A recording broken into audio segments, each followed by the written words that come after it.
Welcome to question hour. నేను సాయి సుధా. ఇక మనం డీటెయిల్స్ చూసుకుంటే హిందూపురం రాజకీయాల్లో పొలిటికల్ హై టెంపరేచర్ నెలకొంది. బాలయ్య వర్సెస్ వైసీపీ అన్నట్టుగా సీన్ సెగలు కక్కుతోంది.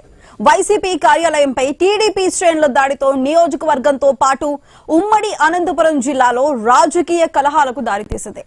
ఎమ్మెల్యే బాలకృష్ణపై వైసీపీ ఇన్ఛార్జ్ దీపిక భర్త వేణురెడ్డి చేసిన వ్యాఖ్యలపై టీడీపీ శ్రేణులు భగ్గుమన్నాయి. వైసీపీ నాయకులపైన దాడి చేశారు. ఈ ఘటనతో వైసీపీ శ్రేణులు కస్సుమంటున్నాయి. ఉమ్మడి జిల్లా వ్యాప్తంగా ఉన్న వైసీపీ కేడర్ హిందూపురం బయలుదేరింది. అదే సమయంలో హిందూపురంలో ఎమ్మెల్యే నందమూరి బాలకృష్ణ పర్యటిస్తున్నారు. పలు అభివృద్ధి కార్యక్రమాల్లో పాల్గొంటున్నారు బాలయ్య. దీంతో పరిస్థితులు చేతులు దాటిపోకుండా పోలీసులు నియంత్రణ చర్యలు చేపట్టారు.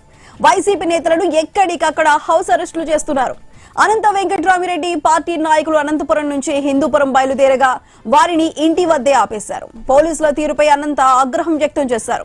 హిందూపురం వస్తున్న పులివెందుల వైసీపీ నేత సతీష్ రెడ్డి, కదిరిలో పోల శ్రీనివాస్ రెడ్డిని హౌస్ అరెస్ట్ చేశారు.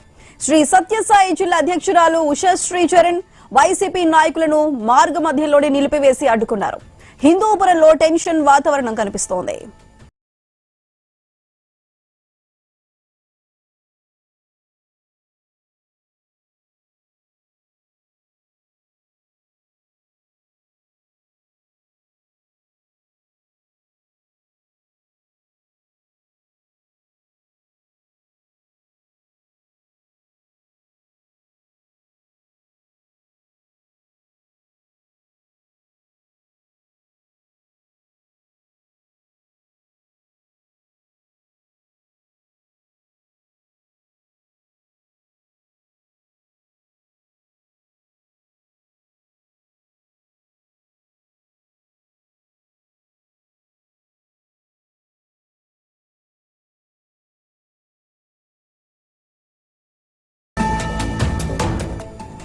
హిందూపురం రాజకీయాల్లో పొలిటికల్ హై టెంపరేచర్ నెలకొంది. బాలయ్య వర్సెస్ వైసీపీ అన్నట్టుగా సీన్ సెగలు కక్కుతోంది. వైసీపీ కార్యాలయంపై టీడీపీ శ్రేణుల దాడితో నియోజకవర్గంతో పాటు ఉమ్మడి అనంతపురం జిల్లాలో కూడా రాజకీయ కలహాలకు దారితీసింది. ఎమ్మెల్యే బాలకృష్ణపై వైసీపీ ఇన్ఛార్జ్ దీపిక భర్త వేణురెడ్డి చేసిన వ్యాఖ్యలపై టీడీపీ శ్రేణులు భగ్గుమన్నాయి. వైసీపీ నాయకులపైన దాడి చేశారు. ఈ ఘటనతో వైసీపీ శ్రేణులు కస్సుమంటున్నాయి. ఉమ్మడి జిల్లా వ్యాప్తంగా ఉన్న వైసీపీ కేడర్ హిందూపురం బయలుదేరింది. అదే సమయంలో హిందూపురంలో ఎమ్మెల్యే నందమూరి బాలకృష్ణ పర్యటిస్తున్నారు. పలు అభివృద్ధి కార్యక్రమాల్లో పాల్గొంటున్నారు. దీంతో పరిస్థితులు చేతులు దాటిపోకుండా పోలీసులు నియంత్రణ చర్యలు చేపట్టారు. వైసీపీ నేతలను ఎక్కడికక్కడ హౌస్ అరెస్టులు చేస్తున్నారు. అనంత వెంకట్రామిరెడ్డి పార్టీ నాయకులు అనంతపురం నుంచి హిందూపురం బయలుదేరగా వారిని ఇంటి వద్దే ఆపేశారు. పోలీసుల తీరుపై అనంత ఆగ్రహం వ్యక్తం చేశారు. ఇక హిందూపురం వస్తున్న పులివెందుల వైసీపీ నేత సతీష్ రెడ్డి, కదిరిలో పోల శ్రీనివాస్ రెడ్డి హౌస్ అరెస్ట్ చేశారు. ఇక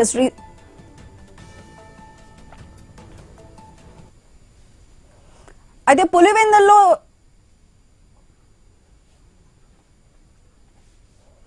ప్రస్తుతం అక్కడ హిందూపురంలో ఉన్న ప్రస్తుత పరిస్థితికి సంబంధించి మరింత సమాచారం మా ప్రతినిధి రామాంజనేయులు అందిస్తారు. రామాంజనేయులు చెప్పండి, ఓ పక్కన బాలయ్య అక్కడ పర్యటిస్తున్నారు, అక్కడ పలు సంక్షేమ కార్యక్రమాలకు సంబంధించి అక్కడ 2 రోజులు బట్టి పర్యటనలోనే ఉన్నారు. మరో పక్కన ఈ టీడీపీ వర్సెస్ వైసీపీ రచ్చ అయితే కొనసాగుతుంది. మరి దీనికి సంబంధించి ప్రస్తుతం అక్కడ పరిస్థితులు ఏ విధంగా ఉన్నాయి? సుధా, ప్రస్తుతం హిందూపురం పట్టణంలో టెన్షన్ వాతావరణం అయితే కంటిన్యూ అవుతుంది. ప్రధానంగా నిన్న వైసీపీ కార్యాలయం మీద టీడీపీ కార్యకర్తలు దాడి చేశారు. ఈ దాడిలో కంప్యూటరు, అద్దాలు, ఫర్నిచర్ అంతా కూడా ధ్వంసం చేశారు. దీంతో పాటు అడ్డొచ్చినటువంటి వైసీపీ కార్యకర్తల మీద కూడా దాడి చేశారు. దీంతో మొత్తం అంతా కూడా నిన్నటి నుంచి టెన్షన్ వాతావరణమే నెలకొంది. దీన్ని నిరసిస్తూ ఇవాళ జిల్లా వ్యాప్తంగా అన్ని నియోజకవర్గాల నుంచి కూడా హిందూపురంకి నేతలందరూ కూడా వెళ్లి అక్కడ కార్యాలయాన్ని పరిశీలించి మరి కార్యకర్తలను కూడా పరామర్శించాలని చెప్పేసి మరి వచ్చారు. కాకపోతే ముఖ్యమైన నేతలందరినీ కూడా ఎక్కడికక్కడ అరెస్టులు చేస్తున్నారు, అడ్డుకుంటున్నారు. కొంతమందిని ప్రధానమైన లీడర్లందరినీ ఇంటి దగ్గరనే హౌస్ అరెస్ట్ చేశారు. కొంతమంది హిందూపురం వరకు వచ్చినటువంటి కొంతమంది ముఖ్యమైన లీడర్లను కూడా వాళ్ళని తిరిగి పోలీసులు వాళ్ళ జీపుల్లో ఎక్కించుకొని వాళ్ళ ఇళ్ల వద్ద వదిలేస్తున్నారు. అయితే అందరూ కూడా జిల్లా వ్యాప్తంగా అన్ని ప్రాంతాల నుంచి హిందూపురంలోకి వస్తే ప్రస్తుతం బాలకృష్ణ కూడా 2వ రోజు కూడా పర్యటన కొనసాగిస్తున్నారు. ఆయన కూడా అభివృద్ధి కార్యక్రమాల మీద శంకుస్థాపనలు, ప్రారంభోత్సవాల కార్యక్రమాలు నిర్వహిస్తున్నారు. ఈ దశలో 2 పార్టీలకు సంబంధించినటువంటి నేతలందరూ కూడా తలపడితే మరి ఇబ్బంది వస్తుంది, టెన్షన్ వాతావరణం నెలకొంటుంది, మరి శాంతి భద్రతలకు విఘాతం కలుగుతుందనే ఉద్దేశంతోనే పోలీసులు వైసీపీ నేతల్ని ఎక్కడికక్కడ అరెస్టులు చేస్తున్నారు. అయితే దీని మీద వైసీపీ నేతలు కూడా చాలా వరకు బగ్గుమంటున్నారు. కనీసం కార్యాలయాన్ని దాడి చేస్తే, కార్యకర్తల మీద దాడికి పాల్పడితే మరి వాటిని కూడా పరిశీలించడానికి అవకాశం లేదా అంటూ కూడా మరి టీడీపీ నేతల మీద కూడా బగ్గుమంటున్నారు. అయితే ఈ విషయం మీద ఆ కార్యాలయం మీద ఎవరైతే దాడి చేశారో ఆ సీసీ ఫుటేజ్ స్పష్టంగా చెబుతుంది. వాళ్ళందరినీ అరెస్ట్ చేయాలా, వాళ్ళ మీద చర్య తీసుకోవాలా, హత్యాయత్నం కేసు నమోదు చేయాలని చెప్పారు. అయితే ఇప్పటికే పోలీస్ సైడ్ నుంచి కూడా కొంతమందిని ఐడెంటిఫై చేశారు, ఆ కేసుకి సంబంధించి కేసు నమోదు చేశారు. మరి ఈ కేసులో ఎంతమందిని అరెస్ట్ చేస్తారు, ఎంతమంది మీద కేసు నమోదు అయింది అనేది కూడా పోలీసులు గోప్యంగానే ఉంచారు. అయితే ఈ వైపున బాలకృష్ణ పర్యటిస్తున్న క్రమంలోనే వీళ్ళు పర్యటనలు చేయడంతోనే ప్రస్తుతం రాజకీయంగా వేడి నెలకొందని చెప్పొచ్చు. Sudha. Right Ramanjaneyulu, thank you. అదే ప్రస్తుతం హిందూపురానికి తరలి వస్తున్న వైసీపీ నాయకులకు సంబంధించి ఎక్కడికక్కడ హౌస్ అరెస్టులు అయితే జరుగుతున్నాయి. అదే దీనికి సంబంధించి అక్కడ ఉన్న పోలీసులు గట్టి చర్యలు అయితే తీసుకోబోతున్నారు. మరి దీనికి సంబంధించి పూర్తి సమాచారాన్ని మా ప్రతినిధి హరీష్ లైవ్ లో అందిస్తారు. హరీష్, చెప్పండి, ప్రస్తుతం హిందూపురంలో ఎలాంటి వాతావరణం నెలకొంది, ప్రస్తుతం అక్కడ పరిస్థితులు ఏ విధంగా ఉన్నాయి, టీడీపీ నాయకుల మీద అదేవిధంగా వైసీపీ నాయకుల మీద కూడా పోలీసులు ఎఫ్ఐఆర్ నమోదు చేసినట్లు తెలుస్తుంది. మరి దానికి సంబంధించి పూర్తి డీటెయిల్స్ ఏంటి? ప్రధానంగా హిందూపురం పాలిటిక్స్ కి వచ్చేసరికి హిందూపురం ఎమ్మెల్యే నందమూరి బాలకృష్ణ ఆయన ప్రభుత్వంలో చాలా కీలకంగా ఉన్నటువంటి వ్యక్తి. గత 3 సార్లుగా కూడా ఆయన హిందూపురం కేంద్రంగా చేసుకుని ఎమ్మెల్యేగా వరుసగా విజయాలు సాధిస్తూ వస్తున్నటువంటి శాసనసభ్యుడిగా కూడా గుర్తింపు పొందినటువంటి సిచ్యువేషన్స్. అయితే ఇప్పుడు ఆయన నాన్ లోకల్ కి సంబంధించి, ఎందుకంటే ఆయన నిత్యం హైదరాబాద్ లోనే ఉంటారు, నియోజకవర్గానికి దూరంగా ఉంటారంటూ వైఎస్ఆర్ కాంగ్రెస్ పార్టీ ఇప్పుడు చేసినటువంటి కామెంట్స్ కి సంబంధించినటువంటి వ్యవహారం రాజకీయంగా కూడా పెద్ద ఎత్తున దుమారం చెలరేగినటువంటి నేపథ్యంలో ఈ వ్యవహారం పైన అటు వైఎస్ఆర్ కాంగ్రెస్ పార్టీ, ఇటు తెలుగుదేశం పార్టీకి సంబంధించినటువంటి నాయకత్వం అంతా కూడా అమితుమి అనే విధంగా నియోజకవర్గంలో హడావిడి చేసేటువంటి సిచ్యువేషన్ కనిపిస్తుంది. ఇందులో భాగంగానే ఈ రోజు జరుగుతున్నటువంటి బాలకృష్ణ టూర్ కి ఎటువంటి అవాంతరం లేకుండా, ఎందుకంటే ఆయన అభివృద్ధి కార్యక్రమాలు చేపడుతున్నారు. జిల్లాతో పాటు నియోజకవర్గంలో కూడా పెద్ద ఎత్తున పార్టీకి సంబంధించి కూటమి పార్టీలు కూడా కలుపుకొని ముందుకు వెళ్తున్నటువంటి వ్యక్తిగా బాలకృష్ణ గుర్తింపు పొందినటువంటి సిచ్యువేషన్ ఉంది. అయితే ఇప్పుడు ఇన్నిసార్లు ఆయన ఎమ్మెల్యేగా గెలిచిన తర్వాత వైఎస్ఆర్ కాంగ్రెస్ పార్టీకి సంబంధించి ఇన్ఛార్జ్ గా ఉన్నటువంటి వ్యక్తి భర్త చేసినటువంటి కామెంట్స్ కి సంబంధించినటువంటి వ్యవహారం రాజకీయంగా కూడా ఇప్పుడు చర్చనీయాంశంగా మారినటువంటి సిచ్యువేషన్ మనకు కనిపిస్తుంది. ఎందుకంటే ఇన్ని రోజులు లేని ఇప్పటి వరకు లేనటువంటి నాన్ లోకల్ అదే లోకల్ అనేటువంటి ఫీలింగ్స్ ఆయన నిత్యం బెంగళూరు అదేవిధంగా హైదరాబాద్ లోనే పరిమితం అవుతున్నారంటూ చేసినటువంటి కామెంట్స్ కి సంబంధించినటువంటి వ్యవహారం ఏదైతే ఉందో దానిపైన తెలుగుదేశం పార్టీకి సంబంధించినటువంటి నాయకత్వం తీవ్ర అభ్యంతరం వ్యక్తం చేసింది. అందులో భాగంగానే ఆ బాలకృష్ణ పైన చేసినటువంటి కామెంట్స్ ని వ్యతిరేకిస్తూ వైఎస్ఆర్ కాంగ్రెస్ పార్టీ హిందూపురం కార్యాలయం పైన దాడి చేసినటువంటి సిచ్యువేషన్, వేమిరెడ్డి చేసినటువంటి వ్యాఖ్యలు తెలుగుదేశం పార్టీకి సంబంధించినటువంటి నాయకుల పైన తీవ్ర ఆగ్రహం వ్యక్తం చేయడానికి ప్రధానమైనటువంటి కారణమైంది. అందులో భాగంగానే హిందూపురంలో ఇప్పటికీ కూడా వైసీపీ అదేవిధంగా టీడీపీకి సంబంధించినటువంటి నాయకుల మధ్య హోరాహోరీగా ఉన్నటువంటి సిచ్యువేషన్ మనకు కనిపిస్తుంది. ఎందుకంటే ఇన్ఛార్జ్ గా ఉన్నటువంటి భర్త చేసినటువంటి కామెంట్స్, వేమిరెడ్డికి సంబంధించి చేసినటువంటి కామెంట్స్, ఇప్పుడు ఆ కామెంట్స్ ఎందుకు చేయాల్సినటువంటి పరిస్థితి వచ్చింది. ఎందుకంటే ఎప్పుడు కూడా నిత్యం నియోజకవర్గంలో అందుబాటులో ఉంటున్నటువంటి వ్యక్తులు కాకుండా ఇతర ప్రాంతాల్లో ఉండేటువంటి వ్యక్తుల్ని ఎన్నుకోవటం వల్ల నియోజకవర్గానికి సంబంధించినటువంటి అభివృద్ధి కావచ్చు, రావాల్సినటువంటి నిధులు కావచ్చు, జరగాల్సినటువంటి అభివృద్ధి కార్యక్రమాలు నియోజకవర్గానికి దూరంగా అవుతున్నాయి. దీని వలన స్థానిక నియోజకవర్గంలో ఉన్నటువంటి ప్రజానికం తీవ్ర ఇబ్బందులకు గురవుతున్నారు, దశాబ్దాలుగా కూడా వెనుకబాటుకు గురవుతున్నారంటూ చేసినటువంటి కామెంట్స్ ఏవైనా ఇవి కూడా ఒక రకంగా చర్చనీయాంశంగా మారాయి. ఈ రకమైనటువంటి అభివృద్ధికి సంబంధించినటువంటి అంశాలపైన ఇప్పుడే ఎందుకు చర్చకొచ్చింది? గత 3 సార్లుగా బాలకృష్ణ అక్కడ శాసనసభ్యుడిగా గెలిచిన తర్వాత కూడా ఇప్పటికీ కూడా అలాంటి సిచ్యువేషన్స్ ఎందుకు వస్తున్నాయి అనేది కూడా ఒక రకంగా రాజకీయంగా కూడా ఈ అంశం పైన చర్చ మొదలైనటువంటి సిచ్యువేషన్ కనిపిస్తుంది. ఇందుకు సంబంధించి హిందూపురం అదేవిధంగా తెలుగుదేశం పార్టీకి సంబంధించి వైసీపీకి సంబంధించినటువంటి నాయకులంతా కూడా ఈ ఇష్యూని పెద్ద ఎత్తున ప్రజల్లోకి తీసుకెళ్లేటువంటి ప్రయత్నం చేస్తారు. హిందూపురం నియోజకవర్గం మాత్రమే కాదు, జిల్లా వ్యాప్తంగా సీమ ప్రాంతానికి కూడా ఈ విషయం పైన పెద్ద ఎత్తున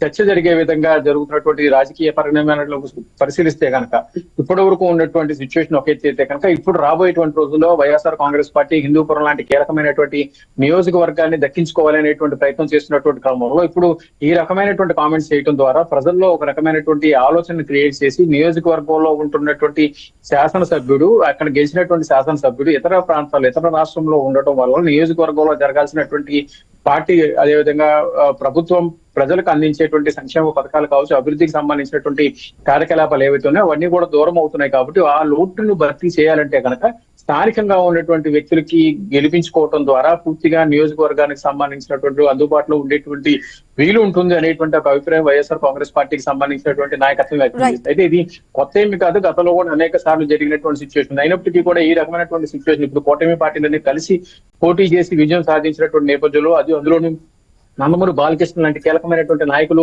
హిందూపురంకు ప్రాతినిధ్యం వహిస్తున్నటువంటి నేపథ్యంలో ఇప్పుడు ఈ రకమైనటువంటి కామెంట్స్ చేయడం కూడా రాజకీయంగా పెద్ద ఎత్తున దుమారానికి కారణమైనట్లుగా మనకి తెలుస్తుంది.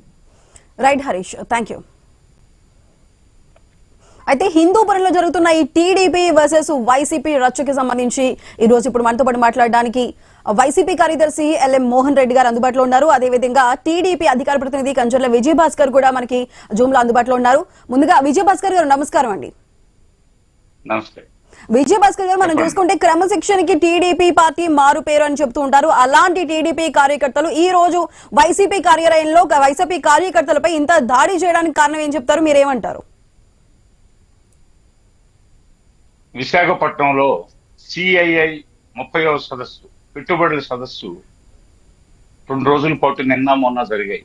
అవునండి. ఆ సందర్భంగా లక్షలాది కోట్ల పెట్టుబడులు, వందలాది పరిశ్రమలు వెల్లువెత్తుతున్న నేపథ్యంలో డైవర్షన్ పాలిటిక్స్ కి తెరదీస్తూ ప్రజల దృష్టిని మళ్లించడానికి జగన్ పార్టీ ఈ యొక్క దుశ్చర్యకి ఒడిగట్టింది. మొదటగా తాడిపత్రి దగ్గర రైల్వే అధికారిని హత్య చేయడం ఒకటి. అదేవిధంగా రెండోది, ఇక్కడ ఆ సమన్వయకర్త దీపికా రెడ్డి భర్త వేణురెడ్డి చేత కామెంట్స్ చేయించడం, ప్రాంతీయ తత్వాన్ని రెచ్చగొట్టడం, విద్వేషాలను రెచ్చగొట్టడం. ఆ నేపథ్యంలో వాళ్ళ కార్యాలయం మీద దాడి జరిగిందని చెప్పి ఆరోపణలు. ఈ ఆరోపణలు వెల్లువెత్తిన నేపథ్యంలో పోలీసు అక్కడ దాడి జరగడం ఆరోపణ కాదు కదా విజయభాస్కర్ గారు? అవును, ఇప్పుడు దాడి చేశారని చెప్తున్నారు. దాడి జరిగింది. మరి ఎవరు ఏంటి అనేది గుర్తించడానికి పోలీసు యంత్రాంగం అక్కడ దర్యాప్తు పనిలో ఉంది. ఇది జరిగి 24 గంటలకు కాకముందే వాళ్ళు పులివెందుల నుంచి కొంతమంది, తాడిపత్రి నుంచి కొంతమంది, లేకపోతే అనంతపూర్ నుంచి వెంకటరామరెడ్డి గారు, కదిరి నుంచి శ్రీనివాసరెడ్డి గారు వీళ్ళంతా బయలుదేరి పోతే హంగు ఆర్భాటాలతో నిరసనలు తెలియజేయడానికి, ధర్నాలు చేయడానికి వస్తున్నప్పుడు అక్కడ లా అండ్ ఆర్డర్ పరిస్థితి ఏంటి? పోలీసు దర్యాప్తు వేగవంతంగా జరుగుతున్నప్పుడు పోలీసు దర్యాప్తు సహకరించాల్సిన వాళ్ళు సహకరించకపోగా వాళ్ళు నిరసనగా మేము వస్తాం, మమ్మల్ని రానివ్వట్లేదని చెప్పేసి కూటమి ప్రభుత్వం మీద ఆరోపణలు చేయడంలో అర్థం ఉందా? అదే విధంగా పోతే వాళ్ళ అధినాయకుడు జగన్మోహన్ రెడ్డి ఎక్కడ ఉంటాడు? బెంగళూరు ప్యాలెస్ లో ఉంటాడు.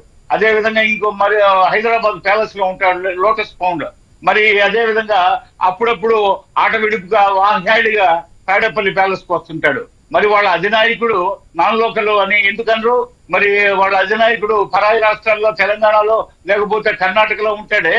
మరి ఆ విషయాలన్నిటిని విస్మరించి మరి నందమూరి బాలకృష్ణ గారిని 3 సార్లు ఎన్నుకున్నారు. హ్యాట్రిక్ ఎమ్మెల్యే ఆయన. అంతకు ముందు వారి తండ్రి అనేక సార్లు ఎమ్మెల్యేగా చేశారు. మరి ఈర్ష అసూయలతో ప్రాంతీయ విద్వేషాలు రెచ్చగొట్టాలని చెప్పేసి అదొక వైపు. మరొక వైపు విశాఖపట్నం పెట్టుబడుల సదస్సుకి లక్షల కోట్ల రూపాయలు వస్తున్నాయి, పరిశ్రమలు వెల్లువెత్తున్నాయి. కాబట్టి ప్రజల దృష్టిని మళ్లించాలా, అటెన్షన్ డైవర్ట్ చేయాలని చెప్పి అక్కడ రైల్వే అధికారిని హత్య చేయించారు. ఇక్కడేమో వాళ్ళ కార్యాలయం మీద దాడి జరిగిందంటున్నారు. మరి దాడి జరిగినప్పుడు వాళ్ళు సీసీ ఫుటేజ్ అవన్నీ పోలీసులు గుర్తిస్తున్న నేపథ్యంలో, విచారిస్తున్న నేపథ్యంలో, విచారణ జరుగుతున్న నేపథ్యంలో పోలీసు దర్యాప్తుని ఆటంకపరచడానికి వాళ్ళంతా నిరసనలు, ధర్నాలు అని చెప్తుంటే పోతే రాష్ట్ర ప్రభుత్వం శాంతి భద్రతలను కాపాడాలన్నా లేకపోతే వాళ్ళ నిరసనలకి, ధర్నాలకి అనుమతి ఇవ్వాలా అని చెప్పి నేను ప్రశ్నిస్తున్నాను. అదే విధంగా నందమూరి బాలకృష్ణ గారు పోతే వాళ్ళ నాన్నగారి హయాంలో హిందూపురం ఎంత డెవలప్ అయిందో, హిందూపురం డెవలప్ కాకపోతే నందమూరి బాలకృష్ణని 3 సార్లు హ్యాట్రిక్ ఎమ్మెల్యేగా ఎన్నుకుంటారు, వాళ్ళు ఎన్నుకోరు. మరి కావాలని చెప్పేసి వీళ్ళు ఈ విధంగా ఏదో ఒక విధంగా నాన్ లోకల్ అని చెప్పేసి ఇప్పుడు రాయలసీమ అని మళ్ళీ ఇంకొక ఆయన చేత ధ్వజిస్తున్నారు. శైలజానాథ్ గారు ఇంతకు ముందుగా ఆయన మాట్లాడుతూ మరి రాయలసీమను పట్టించుకోవట్లేదు అంటున్నారు. రాయలసీమను పట్టించుకోవట్లేదా? రాయలసీమకు విలువెత్తుతున్నాయి పరిశ్రమలు. అటు ఒకవైపు వరవకల్లు, అనంతపురం, కర్నూలు, హిందూపురం, తిరుపతి ఇవంతా పోతే పులివెందులకి వాటర్ ఇవ్వడం, అదే విధంగా కుప్పానికి వాటర్ ఇవ్వబోతున్నారు, ఇచ్చారు ఆల్రెడీ, ఇంకా ఇవ్వబోతున్నారు. మరి ఇవన్నీ అభివృద్ధి కార్యక్రమాలు కాదా? మరి ఉష్ణపక్షలాగా మరి ఇసుకలో తలదూర్చిన ఉష్ణపక్షలాగా అభివృద్ధి కార్యక్రమాలను చూసి ఓర్వలేక ప్రజల దృష్టిని మళ్లించడానికి పోతే ఇక శాశ్వతంగా అధికారానికి దూరం అవుతాం. అదే విధంగా తిరుపతి నెయ్యి కేసులో గాని, అదే విధంగా పరకామణి కేసులో గాని, నిన్న రైల్వే ఆఫీసర్ హత్య కేసులో గాని, అదే విధంగా పోతే ఇంకా పోతే సిబిఐ కేసులు సెంట్రల్ లో ఉండేవి కానీ, సెంట్రల్ లో ఉన్న ఈడీ కేసులు కానీ, వీటన్నిటికీ ముహూర్తం దగ్గర పడుతున్న నేపథ్యంలో వారి నాయకుడు జైలుకు పోయే పరిస్థితులు, శాశ్వతంగా రాజకీయాలకు దూరం అయ్యే పరిస్థితులు ఏర్పడుతున్న నేపథ్యంలో ఈ విధంగా రాష్ట్రాన్ని అల్లకల్లోలం చేయాలని, రాష్ట్రంలో అరాజక పరిస్థితులు సృష్టించాలని, రాష్ట్రంలో లా అండ్ ఆర్డర్ ని ఫీల్ చేయాలని, ఇది ఫెయిల్యూర్ ప్రభుత్వం అని చెప్పి లేదు. మేము అధికారంలోకి వచ్చిన కొద్ది రోజులకే ఆ రోజు ఢిల్లీలో పోయి ధర్నాలు నిర్వహించి వచ్చారు వీళ్ళు.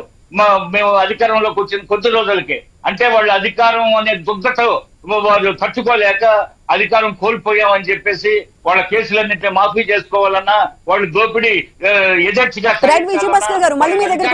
కాబట్టి వారు ఆ విధంగా మా పరిపాలనకి అడుగడుగునా రాక్షస మహిళలు కల్పిస్తూ రాక్షసుల్లాగా మేము చేస్తున్నటువంటి అభివృద్ధి సంక్షేమ అనే యజ్ఞాన్ని నిరంతరం ఆటంకపరచడానికి వాళ్ళు కంకణం కట్టుకున్నారు. రైట్ భాస్కర్ గారు, మళ్ళీ మీ దగ్గరకు వస్తానండి. సో ఇప్పుడు మనతో పాటు మాట్లాడడానికి వైసీపీ నుంచి అదేవిధంగా మోహన్ రెడ్డి గారు కూడా అందుబాటులో ఉన్నారు. మోహన్ రెడ్డి గారు నమస్కారం అండి. నమస్కారం. మీకు ప్యానల్ పాల్గొన్న పెద్దలకు, చూస్తున్న వీక్షకులకు అందరికీ హృదయపూర్వకంగా నమస్కారాలు. మోహన్ రెడ్డి గారు, మనం చూసుకుంటే హిందూపురంలో రచ్చ మొదలవడానికి వేణురెడ్డి చేసిన వ్యాఖ్యలే ముఖ్య కారణం అని తెలుస్తుంది. అయితే అసలు బాలయ్య నాన్ లోకల్ అనే విషయం మూడు సార్లు ఎలక్షన్ ప్రతిసారి కూడా హ్యాట్రిక్ కొట్టి ఎమ్మెల్యేగా గెలిచారు. మరి బాలయ్య నాన్ లోకల్ అనే విషయం అక్కడ ప్రజలకు తెలియదంటారా? ఇప్పుడు రెచ్చగొట్టే వ్యాఖ్యలు ఎందుకు చేయాల్సి వచ్చింది?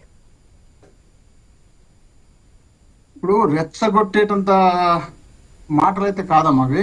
జగన్మోహన్ రెడ్డి గారు ముఖ్యమంత్రి అయిన తర్వాత ఆ ప్రాంతంలో ఏ విధమైనటువంటి సంక్షేమ కార్యక్రమాలు చేసినారు, అదే విధంగా నేను పోయిన స్థానిక ఎన్నికలప్పుడు నేను అక్కడ పరిశీలకుడుగా పనిచేసినాను. అక్కడ బ్రహ్మాండంగా మాకు మున్సిపాలిటీలు, పంచాయతీలు, ఎంపీటీసీలు అన్ని మేము విజయవంతంగా సక్సెస్ కావడం జరిగింది. కాబట్టి అదే విధంగా మా వేణు దీపిక భర్త వేణు మాట్లాడేటప్పుడు మనకు వినిపిస్తానమ్మా? చెప్పండి, వినిపిస్తుందండి. మనకు ఈ ప్రాంతంలో 40 సంవత్సరాలుగా హైదరాబాద్ లో ఉండే వాళ్ళు పరిపాలన చేస్తున్నారు. మనం లోకల్ గా ఉన్నటువంటి వ్యక్తిని మనం ఎవరినైనా ఎన్నుకున్న తర్వాత మనకు బ్రహ్మాండంగా అభివృద్ధి చేయడానికి అవకాశం ఉంటుంది. కాబట్టి మనం ఏదో రోజు అక్కడ ఉండే బాలకృష్ణ ఎన్నుకోవడం ఏంది, ఆయన పోయి హైదరాబాద్ లో కూర్చోవడం ఏంది, ఆయన సినిమా షూటింగ్లు తీసుకుంటా ఇక్కడ రాకుండా ఉన్నాడు, ఇక్కడ చిన్న చిన్న సమస్యలు వచ్చి పట్టించుకునే వాళ్ళు లేరు. కేవలం ఇలా పిఎలు ఇక్కడ పెట్టుకొని రాజ్యం వెళ్తున్నారు. ఈ పిఎల రాజ్యంతోనే ఇక్కడ రాష్ట్రం నియోజకవర్గం పూర్తి వెనుకబడిపోతుంది. దీన్ని మనం ఎటు తిరిగి డెవలప్ చేసుకోవాలనే ఉద్దేశంలో భాగంగా ఆయన మాట్లాడిన మాటలను వీళ్ళు వక్రీకరించి దాని వేరే రకాలుగా మాట్లాడాలనే ఉద్దేశంలో భాగంగా వీళ్ళు అక్కడే బాలకృష్ణ గారు నియోజకవర్గంలో ఉన్నారు. అప్పుడు కొడికొండ చెక్ పోస్ట్ దగ్గర బాలకృష్ణ గారు ఉన్నారు, ఆయన పిఎస్ సురేంద్ర నాయుడు ప్లస్ శ్రీనివాసరావు ఇద్దరు కలిసి అక్కడ ఒక 5-6 వెహికల్లు పంపించి అక్కడ వేణును ముందు చంపాలనే ఉద్దేశంలో భాగంగా అక్కడ విన్నారు. వేణు అప్పుడే బయటకు వెళ్ళి ఆ కార్యక్రమం ప్రెస్ మీట్ అయిపోయింది, బయటకు వెళ్ళినాడు. వెళ్ళిన తర్వాత ఆయన లేకపోతే పార్టీ ఆఫీసును ధ్వంసం చేయడానికి ప్రయత్నం చేసి పార్టీ ఆఫీసు దాదాపు ఆయన ఫర్నిచర్ ఆఫీస్ అంతా బ్రహ్మాండంగా ఒక 50 లక్షల రూపాయలు పెట్టుబడి పెట్టి ఆ ఆఫీసు బ్రహ్మాండంగా చేయడం జరిగింది. ఆ ఆఫీసును ధ్వంసం చేయడమే కాకుండా అక్కడ ఉన్నటువంటి మా వాల్మీకి సంబంధించినటువంటి లోకేష్ గాని, అదేవిధంగా కురవకు సంబంధించిన శ్రీనివాస్ గాని, SC YSR Congress party convener Ramanjaneyulu వీళ్ళందరిపైన దాడులు చేసి కొట్టి అక్కడి భయభ్రాంతులకు గురి చేయాలనే ఉద్దేశంలో భాగంగా చేసినటువంటి కార్యక్రమం అయింది. అక్కడ ఎలాంటి పోలీస్ ఎంక్వైరీ లేదు, పోలీసులు రాలే, పోలీసులు చూస్తున్నారు, పోలీసులు చూడనట్టున్నారు. ఆ తర్వాత మా వాళ్ళు పోయి రోడ్లకు పోయి ధర్నాలు చేసి రాస్తారోకలు చేసి అలా చేసిన తర్వాత అప్పుడు చూడడానికి వచ్చినారు. ఆ కార్యక్రమానికి సంబంధించి మా జిల్లా పార్టీ అధ్యక్షుడు అనంత వెంకటరామరెడ్డి గారు, అదేవిధంగా మా పార్టీ రాష్ట్ర ప్రధాన కార్యదర్శి సతీష్ రెడ్డి గారు, అక్కడ మా తాడిపత్రికి సంబంధించిన పెద్దారెడ్డి గారు అంత పెద్ద దౌర్జన్యం చేసి వీళ్ళు దాడులు చేసినారు కదా. ఈ దాడులు చేసినటువంటి మా పార్టీ కార్యకర్తల మీద వాళ్ళ గాయపరిచినటువంటి వ్యక్తులను పోలీసులు కూడా పట్టించుకునే పరిస్థితి లేరు. మనం పోయి ఓదార్చాలనే ఉద్దేశంలో భాగంగా వెళ్ళాలనుకుంటే వీళ్ళ దారిలో అడ్డుపడి వాళ్ళను కూడా తీసుకొచ్చి ఇళ్లలో పెట్టి హౌస్ అరెస్టులు చూపిస్తున్నారు. కానీ ఇదే విధంగా అరాచకాలు చేసి మేము భయపడించి భయభ్రాంతులకు గురి చేసి ఖచ్చితంగా మేము పార్టీని మళ్ళీ ఒకసారి గెలిపించుకుందామనే ఉద్దేశంలో భాగంగా వీళ్ళు ప్రయత్నం చేస్తున్నారు. వీళ్ళు ఇప్పటికీ సూపర్ ఫ్లాప్ అయినారు, సూపర్ హిట్ అని ఏదో సూపర్ 6 తెచ్చుకొని 2-3 బహిరంగ సభలు పెట్టారు. ఆ బహిరంగ సభల్లో స్పందన రాలేదు. అక్కడ జనం తిరుగుబాటు చేసినారు. జనం తిరుగుబాటు చేసిన తర్వాత ఇక్కడ ఎక్కడ పట్టించుకునే పరిస్థితి లేదు. మనం ఖచ్చితంగా ఎత్తిపోతే ఇబ్బంది అవుతుంది. మనం ఇప్పుడు ఎటు తిరిగి ఏదో విధంగా దాడులు చేసి దౌర్జన్యాలు చేయాలనే ఉద్దేశంలో భాగంగా చేస్తున్నారు. విశాఖపట్నంలో నిన్ననే ఆదాని సెంటర్ సంబంధించి గూగుల్లో మేము 500 కోట్లు తెచ్చినాం, దాదాపు 50,000 మందికి ఉద్యోగాలు ఇస్తాం, అది ఇది అని చెప్పుకుంటూ వచ్చినారు. అది వీళ్ళకి సంబంధం లేదు. గూగుల్ తో అటాచ్మెంట్ పెట్టి మేమే ఇచ్చినామని ఆదాని కుమారుడు మాట్లాడిన తర్వాత వీళ్ళకి ఫీజులు ఎగిరిపోయినా ఇంకెక్కడ రాష్ట్రంలో వీళ్ళ మాట నమ్మే పరిస్థితి లేదు. కాబట్టి ఏదో విధంగా జగన్మోహన్ రెడ్డి గారు చేసినటువంటి కార్యక్రమాలు ప్రజలకు ఒక్కొక్కటి ఇప్పుడు వెలుగులోకి వస్తున్నాయి. అప్పుడు మేము చేయలేదు కాబట్టి, ఇప్పుడు ప్రచారం మేము చేసుకోలేకపోయినాం కాబట్టి, ఇప్పుడు వాళ్ళు తెలుగుదేశం పార్టీ వాళ్ళు చేస్తున్నటువంటి అరాచకాల వల్ల అవి ప్రజల్లోకి వస్తున్నాయి. జగన్మోహన్ రెడ్డి గారు ఇంత అభివృద్ధి చేసినారు కదా, ఇలాంటి అభివృద్ధి చేసినటువంటి మోహన్ రెడ్డి గారు ఇప్పుడు బాలయ్య అక్కడికి వచ్చి ఇప్పుడు హిందూపురంలో శంకుస్థాపనలు ప్రారంభోత్సవాలు చేస్తున్న ఈ సమయంలోనే బాలయ్య నాన్ లోకల్ ఇప్పుడు అక్కడ ఎందుకు అంటే హైదరాబాద్ లో ఉన్న వ్యక్తి ఇక్కడికి వచ్చి చేస్తున్నారంటూ ఇలాంటి వ్యాఖ్యలు ఎంతవరకు కరెక్ట్? అక్కడ దాదాపు ఇప్పుడు అక్కడ బాలయ్య బాబు చేస్తున్నారు, అక్కడ ఇప్పుడు శంకుస్థాపనలు ప్రారంభోత్సవ కార్యక్రమాలకే కదా ఇప్పుడు అక్కడ వచ్చి ఉన్నారు పర్యటనలో. రామారావు గారు ఎమ్మెల్యేగా గెలిచినారు, తర్వాత హరికృష్ణ గారు గెలిచినారు, తర్వాత బాలకృష్ణ గారు 3 సార్లు గెలిచినారు. ఇంతమంది గెలిచినా కూడా అక్కడ 2009లో 2004 రాజశేఖర రెడ్డి గారు సీఎం అయినంత వరకు ఆ ప్రాంతానికి తాగునీరు సమస్య పరిష్కరించలేని దౌర్భాగ్య పరిస్థితిలో ఉంటే బిందె నీళ్లు తీసుకోవాలంటే వేసవికాలంలో 10 రూపాయల నుండి 20 రూపాయలు పెట్టి బిందె నీళ్లు కొనేవాళ్ళు. ఆ పరిస్థితి ఉన్నప్పుడు, అక్కడ ఇబ్బందికరమైనటువంటి పరిస్థితి ఉన్నప్పుడు అప్పుడు ఉన్నటువంటి అనంత వెంకటరామరెడ్డి గారు ఎంపీగా ఉన్నారు.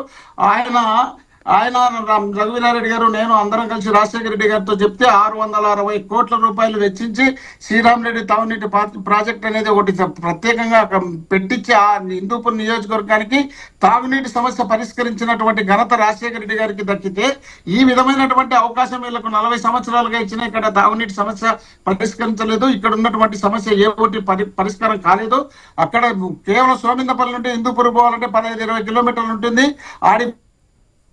గంట 2 గంటల టైం పట్టేది. ఇప్పుడు రాజశేఖర రెడ్డి గారు ముఖ్యమంత్రి అయిన తర్వాతనే ఆ రోడ్లు పూర్తి చేయడం జరిగింది. ఆ లోకల్ గా ఉన్నటువంటి రోడ్లని జగన్మోహన్ రెడ్డి గారు సీఎం అయిన తర్వాత చేయడం జరిగింది. వీళ్ళు ఏ ఒక్క కూడా అభివృద్ధి కార్యక్రమాలు చేయకుండా అక్కడ పిఎల్లు పెట్టి అక్కడ వాళ్ళ ద్వారా కమిషన్లు ఏర్పాటు చేసుకొని ఎక్కడికక్కడ అక్కడ నియోజకవర్గాన్ని భ్రష్టు పట్టిస్తున్నారు. అక్కడ బెల్ట్ షాపులు కానీ, ఇసుక కానీ, మద్యం కానీ అనేకమైనటువంటి ప్యాకెట్లు రకరకాలుగా ఆడించుతూ వాళ్ళకి కావాల్సినటువంటి పర్సెంటేజ్లు తీసుకొని వాళ్ళు ఇష్టం వచ్చినట్టు నడుచుకుంటున్నప్పుడు ఆ ప్రాంతానికి సంబంధించినటువంటి వేణు రెడ్డి మా నియోజకవర్గానికి మనం ఎమ్మెల్యేగా ఉంటే ఈ ప్రాంతంలో అభివృద్ధి చెందుతుంది. ఎక్కడో హైదరాబాద్ లో కూర్చున్న వాళ్ళు వచ్చి ఇక్కడ చేసేది ఏముంది? మనం గెలిపించుకుంటే మనకున్నటువంటి సమస్యలు మనమే పరిష్కరించుకోవడానికి అవకాశం ఉంటుంది. దయచేసి ఆలోచన చేయండి. ఆలోచన చేసి ఒక అవకాశం ఇవ్వండి, నాకు ఇచ్చి చూడండి, చూసిన తర్వాత మళ్ళీ జరుగుతుంది ఇక్కడ అనే విధంగా ఆయన చెప్పడం జరిగింది. దాన్ని దృష్టిలో పెట్టుకుని వీళ్ళు వచ్చి ఏకంగా చంపి ఆయన పాతి పెట్టాలనే ఉద్దేశంలో భాగంగా వాళ్ళు దాదాపు 100 మంది దాకా ఆయన దొరకపోతే దాదాపు 50 లక్షలు ఫర్నిచర్ విలువ చేసి ఫర్నిచర్ ను ధ్వంసం చేసి వాళ్ళపైన దాడులు చేసి ఈ విధమైనటువంటి దిగజారు రాజకీయాలు చేస్తూ మళ్ళీ కేసులు మా వాళ్ళ మీదనే కేసులు పెట్టే పరిస్థితి తీసుకొస్తున్నారు. వాళ్ళని అరెస్ట్ చేయకుండా బాలయ్య వెనకబడి వాళ్ళు తిరుగుతున్నారు. వాళ్ళు పక్కలో ఉన్నారు. పక్కలో ఉన్నటువంటి వ్యక్తులను అరెస్ట్ చేయకుండా వాళ్ళను వదిలిపెట్టేసి మా వాళ్ళని అరెస్ట్ చేయడము, మా వాళ్ళ మీద కేసులు కట్టడము, మా వాళ్ళ మీద ఇబ్బందులు పెట్టడము రకరకాలుగా చేస్తున్నారు. దయచేసి పోలీసులు ఇప్పటికైనా ఒక్కసారి ఆలోచన చేయండి. శాశ్వతంగా ఈ ప్రభుత్వం ఉండదు. ప్రభుత్వంలో ఉన్నటువంటి పెద్దలు ఇస్తున్నటువంటి జీతం కాదు మీరు తీసుకుంటున్నది, ప్రజలు ఇస్తున్నటువంటి జీతం తీసుకుంటున్నారు. 40% ఓటు మాకు వేసినారు. ఆ ప్రజల్లో వాళ్ళని దృష్టిలో పెట్టుకొని నడుచుకోమని పోలీసులు కూడా రిక్వెస్ట్ చేసుకుంటున్నాం. ఈ విధంగా దిగజారిపోతే రాష్ట్రం అతలాకుతలం చేసే పరిస్థితులు మీరు తీసుకురావద్దు. రాష్ట్రంలో ఇప్పటికే చాలా రకాలుగా మర్డర్లు, మానభంగాలు, రేపులు అనేక రకాలుగా జరిగి రాష్ట్రం అంతా మరో బీహార్ లాగా తయారవుతుంది. ఆంధ్రప్రదేశ్ మోహన్ రెడ్డి గారు మళ్ళీ మీ దగ్గరకు వస్తా అండి. విజయభాస్కర్ గారు ఉండాలని చెప్తున్నాను.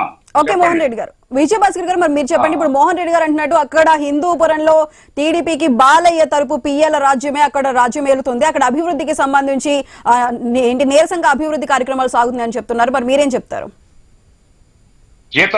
ప్రజల జీతభత్యాలు తీసుకుంటున్న 11 మంది ఎమ్మెల్యేలు శాసనసభకు పోకుండా ప్రజల ఆకాంక్షలకు తూట్లు పొడుస్తూ ఉన్నటువంటి ఆ వైసీపీ నాయకులకు మాట్లాడే అర్హత లేదు. రెండోది, బాలకృష్ణ గారు ఇప్పుడు ఆయన ఎప్పటికప్పుడు విజిట్ చేస్తున్నాడు నియోజకవర్గంలో తిరుగుతున్నాడు. పోతే అదే విధంగా బాలకృష్ణ గారు ఈ అవినీతికి పాల్పడాల్సిన అవసరం లేదు, కమిషన్లు తీసుకోవాల్సిన అవసరం లేదు. బాలకృష్ణ గారు క్రమశిక్షణగా మారిపోయారు. క్రమశిక్షణ ఎప్పుడు కోరుకునే మనిషే. వాళ్ళ తండ్రి హయాంలో కానీ, నా చంద్రబాబు నాయుడు గారి హయాంలో కానీ ఎప్పుడైనా వాళ్ళు ఎక్కడైనా పైరువీలు చేసినట్టు ఎవరైనా నిరూపించగలరా? లేకపోతే హిందూపురం ప్రజలు 3 సార్లు ఎందుకు ఎన్నుకుంటారా ఆయన్ని? అదే విధంగా బాలకృష్ణ గారు పిఎల్ది రాజ్యం అని చెప్పి చెప్తున్నారు. బాలకృష్ణ గారు పిఎల్ది రాజ్యం ఎలా అవుతుంది? సాంకేతిక పరిజ్ఞానం అభివృద్ధి చెందిన నేటి రోజుల్లో ఇప్పుడు జగన్ గారు ఆడ తాడేపల్లి ప్యాలెస్ లో ఒక రోజు ఉంటే 15 రోజులు బెంగళూరులో ఉంటాడు, 10 రోజులు పైగా 15 రోజులు 13 రోజులు హైదరాబాద్ లో ఉంటాడు, లేకపోతే మధ్యలో లండన్ పోయి వస్తాడు, లేకపోతే జెరూసలేం పోయి వస్తాడు. మరి ఆ విషయాలన్నింటినీ మరుగుపరుస్తూ బాలకృష్ణ గారిని టార్గెట్ చేసి మాట్లాడటంలో అర్థం లేదు. పోతే సాంకేతిక పరిజ్ఞానం అభివృద్ధి చెందిన నేటి రోజుల్లో ప్రజల అర్జీలు స్వీకరించడానికి వాట్సాప్లు ఉన్నాయి.